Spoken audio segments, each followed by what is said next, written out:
So welcome back to the last part of 1857 revolt. ये भले ही last part हो लेकिन आपके चैप्टर का सबसे इंपॉर्टेंट पार्ट होने वाला है, क्योंकि आज हम देखेंगे कि 1857 रिवोल्ट के बाद इंडिया में क्या क्या चेंजेस हुए। सबसे इंपॉर्टेंट चेंज अगर 1857 का रिवोल्ट का कुछ है, दैट इज ब्रिटिश ने एक एक्ट पास किया जिसके हिसाब से अब इंडिया पे रूल किसी प्राइवेट कंपनी यानी ईस्ट इंडिया कंपनी का नहीं होगा। India will be ruled directly by the British crown. Second चीज ये हुई कि अपराइजिंग के वक्त जो गवर्नर जनरल ऑफ इंडिया था, ही वाज लॉर्ड कैनिंग। अब उसे ही कैरी फॉरवर्ड किया, बट उसकी पोस्ट को गवर्नर जनरल से हटाकर now he is the viceroy of India.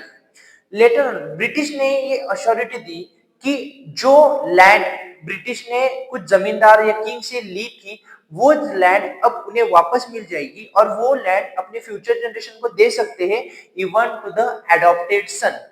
Next ये थी, ब्रिटिश को पता चला कि ये जो वॉर हो रही थी उसका रीजन एक था कि जो इंडियन आर्मी या ब्रिटिश इंडियन आर्मी थी उसमें बहुत सारे इंडियन सिपाहीज थे, उसमें ब्रिटिशर्स लोग ज्यादा नहीं थे। तो ब्रिटिश ने अब इंडियन सिपाहीज में बहुत सारे यूरोपियन सोल्जर्स को भी लाने के प्रोविजंस लगे।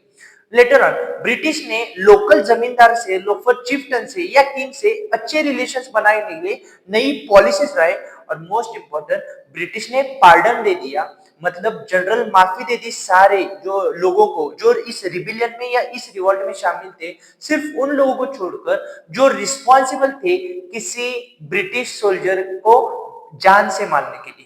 And this all were the changes that were brought in Indian ruling or Indian administration after the revolt of 1857.